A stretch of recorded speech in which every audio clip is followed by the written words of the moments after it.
Good morning. Here is your majestic pentagram inspired water buffalo horn flutarina. Let's see. Things I can explain about the odds and ends. 6-hold fingering.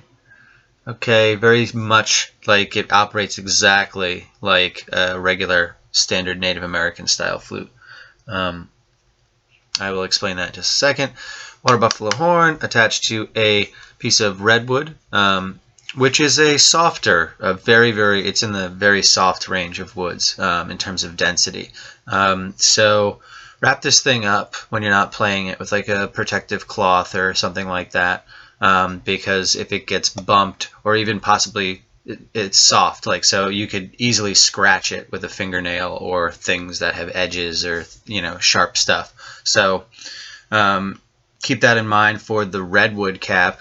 The fetish block, which has the pentagram pyrography on it, is Pacific Yew. That's a lovely wood. And so basically how it operates up nice and close is you could see this little slit right here, okay? And then you could see how the cap is on an angle like that. Your top lip rests up here, okay? And your bottom lip just can rest underneath on the wood, okay?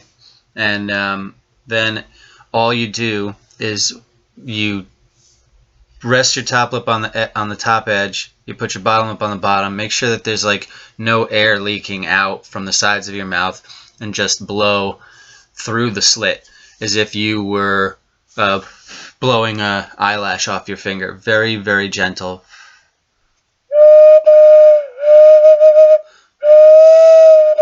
So you could put a lot of force into this thing. Resting position is all holes closed. There's no tone hole or thumb hole in the back. So this particular flutarina operates more like a ocarina than a flute, because the sound chamber is holding all of the and capturing all the sound, and it's only leaking out of the fipple rectangle as well as the finger holes. So there's a slight variation in the way that I make certain models. Sometimes they need like a tone hole in the back bottom of the piece to perhaps it's like it helps like diffuse some of the air and the vibrations that are going on inside of the instrument. So it's kind of like a leak or a valve. And sometimes I have to pop tone holes in if the root note of the piece is either flat or sharp, and I have to bring it up to an appropriate note, then I can tune the instrument to. So that's just little odds and ends there. As for scale climb, 0 is resting position, which is all holes closed. With a small instrument like this, you can hold it either way, which would be like right hand on the bottom, left hand on top. That's traditional. You could do it left hand on the bottom, right hand on top, depending on your dexterity and whatever hands you actually want to hold the instrument with. But a good method is 3 and 3. Thumbs and pinkies will brace the instrument.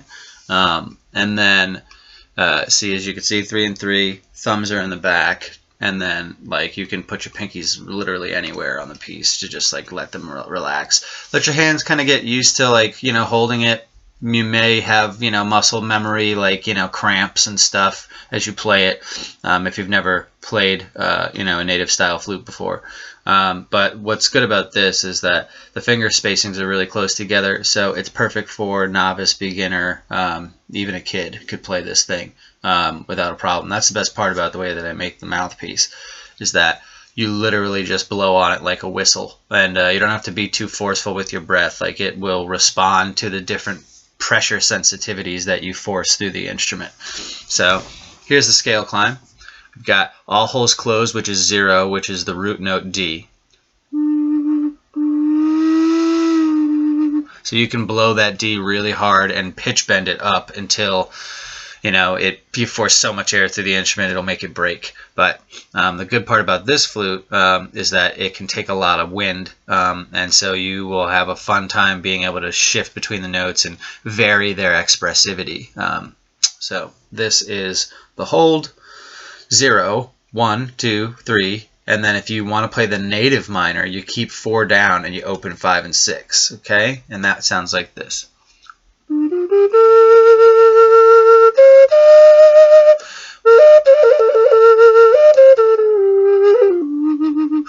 want to add that note into the piece.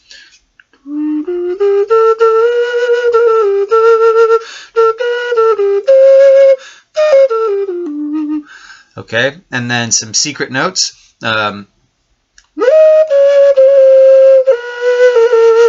So you've got when you open.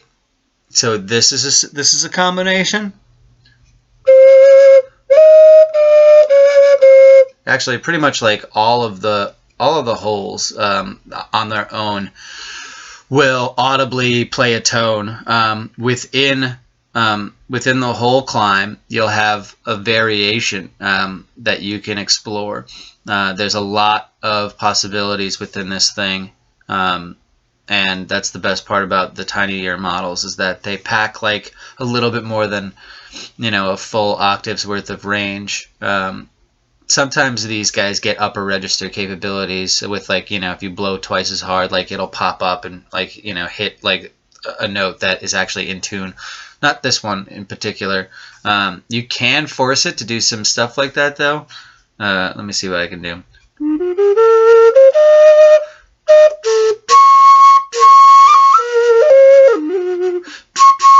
When you blow twice as hard, you can really feel the instrument vibrate. And let's say like all holes closed twice as hard will pop you up into that weird note that I was just playing. You can use it if you want. I mean, you know, it's there. Sometimes they're perfectly in tune. Other times not so much, depending on, you know, the parameters or the internal diameter and the shape of the pieces that I'm working with. That should take care of most of the tips and tricks. It's a really relaxing and forgiving, you know, style instrument. It will help with discipline, but it'll also be, you know, really easy to just like jump right up and start giving it a toot. These operate on a much easier, what's the word? Like, oh man, my brain is not working right now. It's okay.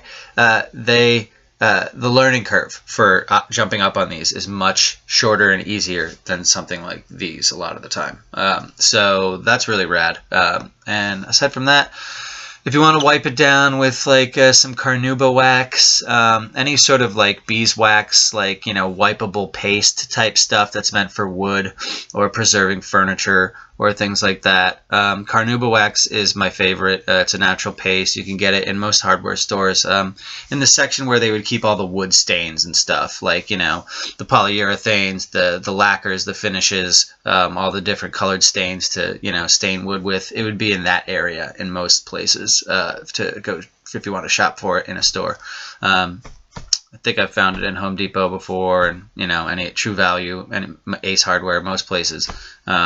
So you can also get it online too. It might be easier given the times right now. So all in all, I will wipe this puppy down with some rubbing alcohol and sanitize it up real good for you, and then package it. And I'm just going to go to the post office right now. And thank you so much for being called to one of my instruments.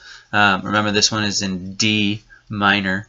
440 hertz. So since it's in 440 right now, it's the industry standard. So you can jam along with other people. You know, if they want to play in D or they want to play in a complementary, you know, a relative major or, you know, a complementary minor to this piece.